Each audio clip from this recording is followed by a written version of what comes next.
Warga-warga yang terdengar di sini manggil Agus, yang di sini yang manggil Agus, tetap dia teriak-teriak akhirnya, saya di sini, saya di sini. Tidak ada satupun orang yang bisa mendengar Agus teriak-teriak saat itu.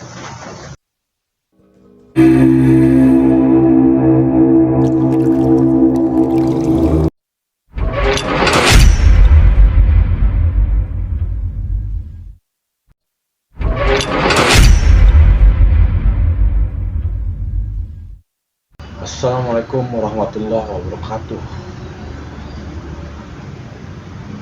Salam malam horor. Apa kabar sahabat-sahabat malam horor semua, dimanapun kalian berada? Semoga sahabat-sahabat malam horor semua dalam keadaan yang terbaik, dan semoga yang lagi sakit segera disembuhkan, dan rezeki-rezeki dari sahabat malam horor semua semakin dilimpahkan. Amin ya robbal alamin. Dan tidak lupa saya ucapkan banyak terima kasih yang sudah menekan tombol subscribe-nya, yang sudah menyalakan lonceng notifikasinya, yang sudah like, yang share, dan udah komen juga di komennya Malam Horor. Saya ucapkan banyak terima kasih. Dan saya pun memohon maaf apabila channel Malam Horor ini belum bisa memberikan saja yang terbaik. Masih banyak kekurangan di sana sini, saya masih belajar, masih banyak audio yang masuk juga.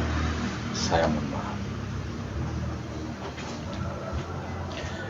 Ada sebuah cerita yang masuk ke Malam Horor dari sahabat Malam Horor yang bernama Ahmad, di mana Ahmad menuturkan kepada saya bahwa kejadiannya ini berada di tahun 2003, di mana kejadiannya yang horor ini yang dialami oleh Ahmad ini ada sangkut pautnya sama saudara sepupunya, kakak sepupunya dari Ahmad ini yang bernama Agus, di mana dia hilang, disembunyikan di sebuah hutan di daerah kota Majalengka, Jawa Barat. Penasaran kan ceritanya akan seperti apa? Jangan kemana-mana, tong kemana-mana, cicing di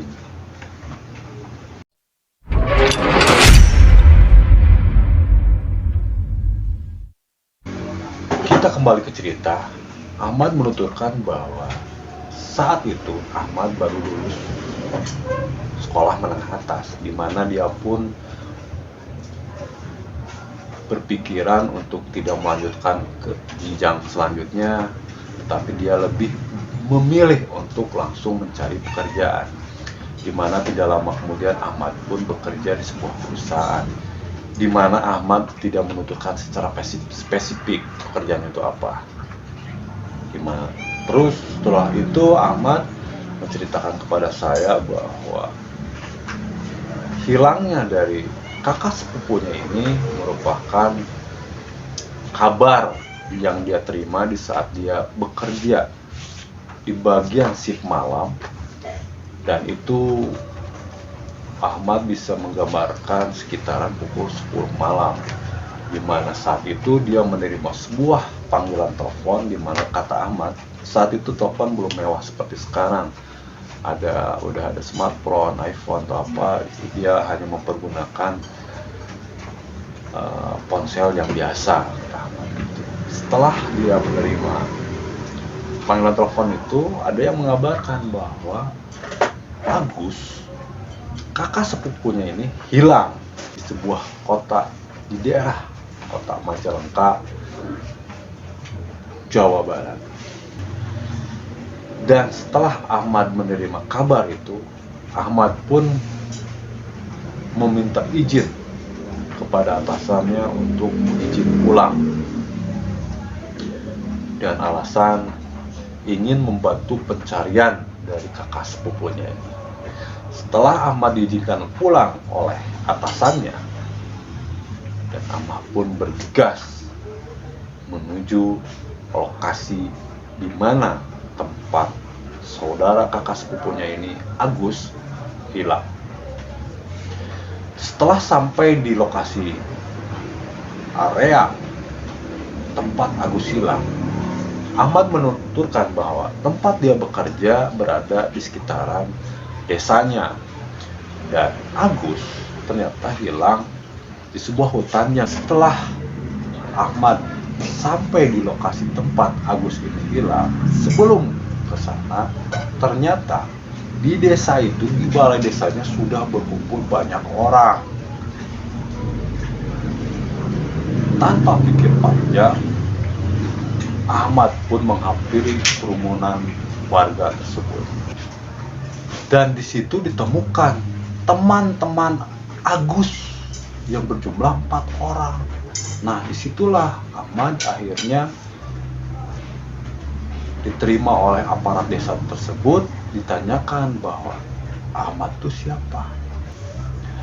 Dan Ahmad pun menjelaskan bahwa saya adik sepupunya yang hilang, Agus ini, Pak, kata Ahmad. Akhirnya setelah itu aparat desa pun menjelaskan bahwa aparat desa di situ, warga desa di situ menerima laporan dari 4 orang ini bahwa temannya yang bernama Agus hilang. Dan akhirnya Ahmad pun membuka pembicaraan menanyakan keempat temannya Agus ini, yang sebagian kata Ahmad dia kenal juga gimana kronologisnya, dan mereka ternyata tidak tahu. Nah, di situ timbul keanehan yang diterima oleh Ahmad. Akhirnya tanpa berapa lama, akhirnya Ahmad dan warga berserta temannya Agus ini berempat, mereka melakukan pencarian ke berbagai pelosok, ke berbagai sisi. Ada yang kesini, ada yang kesana, dan Ahmad menuturkan dia ditemani oleh 2 orang warga yang kebagian masuk ke area dalam hutan.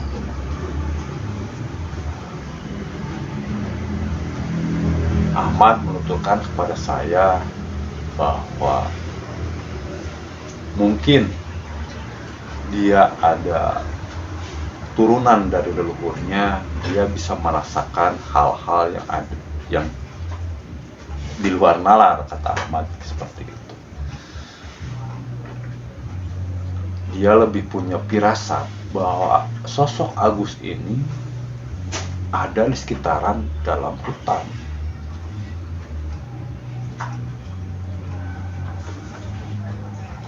Setelah beberapa melakukan pencarian, Ahmad pun diam di sebuah titik yang dia rasakan bahwa dia tidak bisa menembus lagi lebih dalam, karena kata Ahmad ada pembatas yang membuat, pembatas tanda kutip ya, yang tidak bisa dia masuki area itu. Akhirnya setelah dia berpikir sejenak, melakukan doa, akhirnya dia memutuskan mengajak 2 warga itu kembali ke balai desa. Setelah sampai di balai desa, sambil menunggu warga yang lain lagi kembali, akhirnya Ahmad bercerita bahwa sosok dari saudaranya ini masih ada, dan saudaranya ini, Agus ini, akan kembali di saat setelah azan subuh berkumandang. Dan warga pun menanyakan, oh gitu ayah, katanya gitu. Ya kita tunggu aja berarti Pak, kata Ahmad seperti itu. Setelah warga berkumpul kembali, tidak menemukan sosok Agus ini, dan teman ya Agus yang 4 ini pun akhirnya datang kembali. Mereka tetap bersikukuh, tidak tahu kronologisnya gimana yang tiba-tiba Agus menghilang. Dan akhirnya Ahmad pun menuturkan bahwa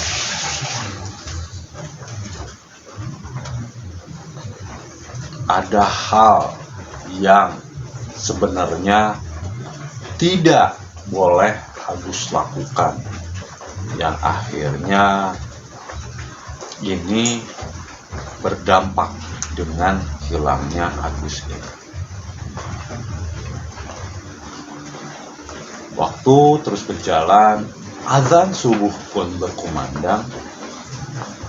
Memasuki pukul 6 kurang 1, ternyata kumpulan warga yang masih berkumpul itu didatangi oleh seorang nenek-nenek, di mana dia mengabarkan kepada Ahmad dan seluruh warga yang ada di situ bahwa dia menemukan sosok Agus yang hilang itu berada di sekitaran atas hutan itu,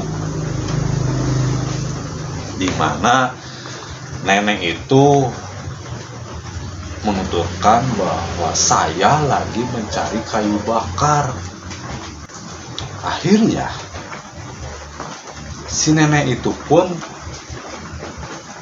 menjelaskan bahwa saya selagi masuk ke area hutan itu sudah kebiasaan saya membawa perbekalan seperti makanan kecil atau apa. Sosok Agus ini saya temukan lagi tidur. Pas saya bangunkan tanya, kamu yang lagi dicari-cari orang yang hilang itu? Nah, Agus pun mengiyakan, iya Bu, saya. Alhamdulillah, kata Agus gitu. Akhirnya saya bertemu orang beneran gitu. Setelah sampai di sana, Ahmad, teman-teman yang warga pun membawa Agus untuk turun gunung menuju balai desa. Setelah sampai di balai desa, Agus yang terlihat kelelahan, akhirnya dikasih minum air teh hangat, makanan, dan apapun yang warga punya saat. Dan yang aneh, kata Ahmad, Agus malahan meminta kelapa, apa itu, dewegan kalau di sini namanya. Habis 1 minta lagi, habis 2 minta lagi, sampai habis 6 buah kelapa itu. Ahmad kaget sambil membiarkan aja Agus untuk lebih tenang lagi, lebih rekondisi ya setelah keadaan Agus mungkin kelelahan. Setelah akhirnya beberapa waktu, Agus pun mulai bercerita bahwa saat kemarin itu dia berangkat sama ke-4 temannya ini menuju area sekitaran sungai besar yang ada di bawah hutan itu untuk mencari binatang biawak. Dimana Agus menuturkan setelah adzan zuhur, akhirnya dia mendapatkan seekor binatang biawak sebesar paha orang dewasa. Dia tangkap, dia tali biawaknya biar gak lepas, dan dia kasihin ke teman-temannya untuk dibawa. Setelah melakukan pencarian lagi, masuk waktu asar lewat, akhirnya pukul 5 sore dia tidak mendapatkan lagi biawaknya dan memutuskan untuk kembali pulang. Nah, di saat melakukan perjalanan pulang ini, dari area sungai itu ada tanjakan, dan di depannya itu ada jalan bercabang. Yang ke kanan ini, kata Agus, itu menuju pedesaan, perumahan warga. Dan yang ke kiri itu, Agus tahu kalau itu masuk ke area hutan. Tapi anehnya, kata Agus, ke-4 temannya itu malah ngambil jalur kiri yang menuju hutan. Dan Agus pun nanya ke teman-temannya, kok lewat sini? Ini kan mau ke area hutan. Tetapi ke-4 temannya itu tidak menjawab satu patah kata pun apa yang ditanyakan oleh Agus itu. Tanpa banyak pikir, Agus pun tetap aja ngikutin. Dan Agus berpikir bahwa itu emang teman-temannya. karena posisinya Agus saat itu ada di belakang mereka. Karena jalannya setapak, kata Agus, nggak mungkin kalau berjejer, jadi ngikutin gitu. Setelah Agus memasuki perjalanan, mengikuti teman-temannya itu, terdengarlah azan maghrib. Masih terdengar, kata Agus, azan maghrib masih terdengar. Tapi Agus berpikiran serasa jauh gitu. Tanpa disadari, akhirnya azan isya pun terdengar. Agus lebih berpikir lagi, kok sampai isya? Sampai azan isya aja ini belum sampai-sampai. Dan akhirnya Agus pun menanyakan kembali ke teman-teman yang di depan. Karena kata Agus, selama mereka melakukan perjalanan pulang itu nggak ada satu kata pun, satu pak dari mereka itu yang ngomong atau berbicara, pada diam semua. Mungkin Agus berpikirnya itu mereka kelelahan.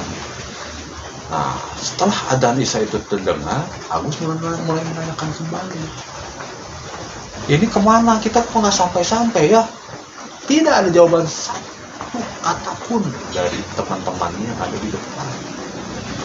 Sampailah, Agus nggak tahu itu jam berapa, sampailah mereka di sebuah tempat, sebuah perkampungan. Dan Agus pun berpikir, oh ternyata udah masuk kampung lah, desa gitu. Tapi kata Agus, anehnya di sini, di situ ada warga, merinding mulai. Ada warga dan teman-temannya itu pun Agus tidak menyadari mereka entah kemana, katanya begitu. Dan orang-orang yang di sekitar Agus yang Agus temui saat itu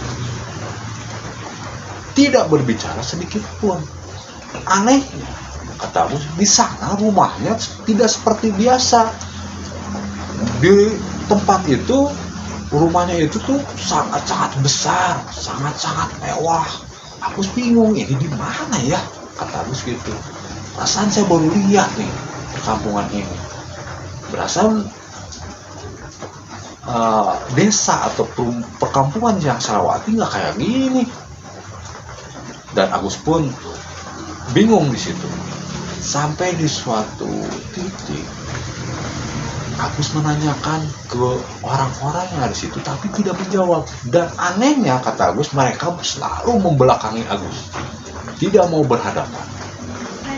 Agus tanpa berpikir panjang, akhirnya mungkin karena Agus saat itu juga kelelahan, akhirnya diduduk di depan sebuah rumah, area depan ya, masih area jalannya, kata Agus. Dia duduk di situ, akhirnya nyandarkan badan sebuah tembok, kata Agus. Perasaan Agus itu tembok. Akhirnya dia pun ketiduran. Dan Agus pun akhirnya terbangun. Wah, ada yang manggil saya. Awalnya dia menjawab, ya saya di sini. Padahal kata Agus, dia malah melihat sosok jadi saudaranya ini, Ahmad ini. Dia melihat dan dia ngomong, Ahmad, saya di sini. Tapi itu Ahmad tidak mendengar. Warga-warga yang terdengar di sini manggil Agus, yang di sini yang manggil Agus, tetap dia teriak-teriak akhirnya, saya di sini, saya di sini. Tidak ada satupun orang yang bisa mendengar Agus teriak-teriak saat itu. Dan Agus pun sedikit bingung, situ saya lagi di mana. Dia sudah, cuma kata Agus, dia tidak bisa keluar dari area itu. Seperti ada hal, sesuatu yang membatasi dia, kata Agus gitu. Akhirnya sedikit demi sedikit akhirnya Agus kelelahan juga setelah teriak-teriak. Akhirnya Agus terdiam, akhirnya dia ketiduran lagi. Dan setelah itu Ahmad pun bercerita, yang kamu ambil, yang kamu tangkap, sosok biawak itu bukan biawak biasa. Ahmad menuturkan itu kepada Agus, dan Agus pun bertanya, biawak gimana emang?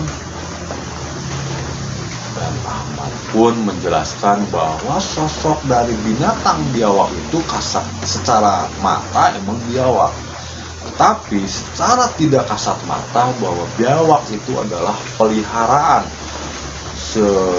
sosok makhluk yang tidak terlihat oleh kita, dan sosok itu tidak terima binatang peliharaannya kamu ambil, kata Ahmad gitu.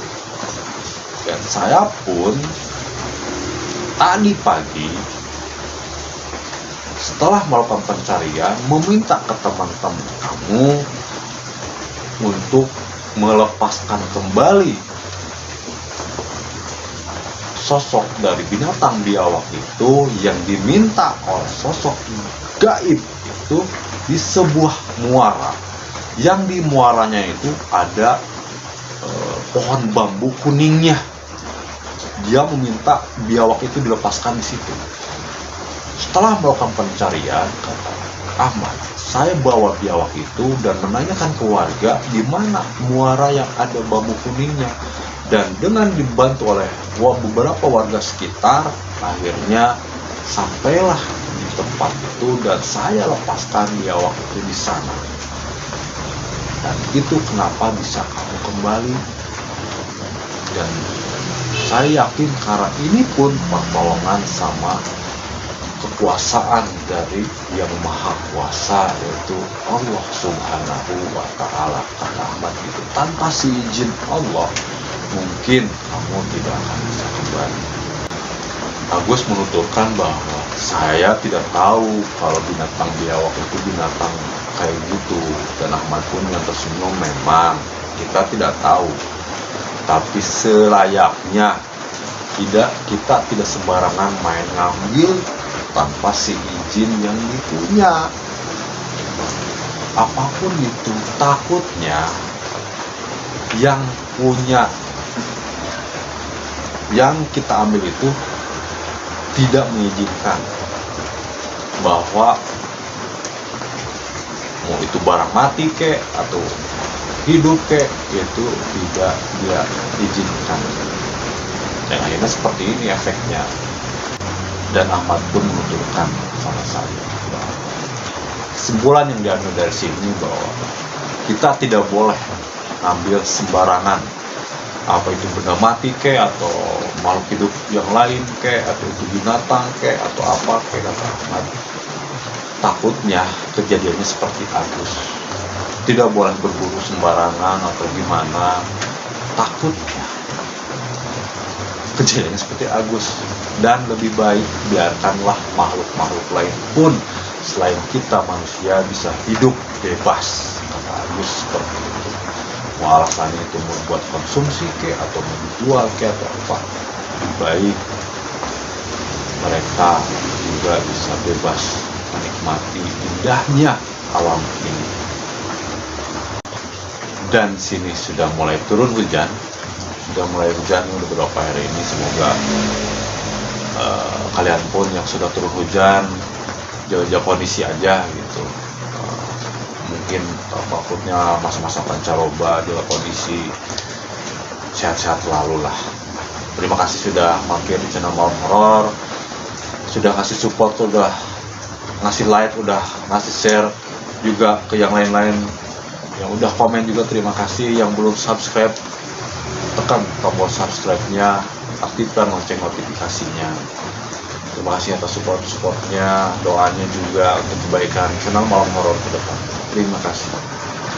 Tunggu kisah horor, kisah teror horor, kisah seram, kisah misteri, kisah mistis lainnya yang hanya ada di channelnya Malam Horor.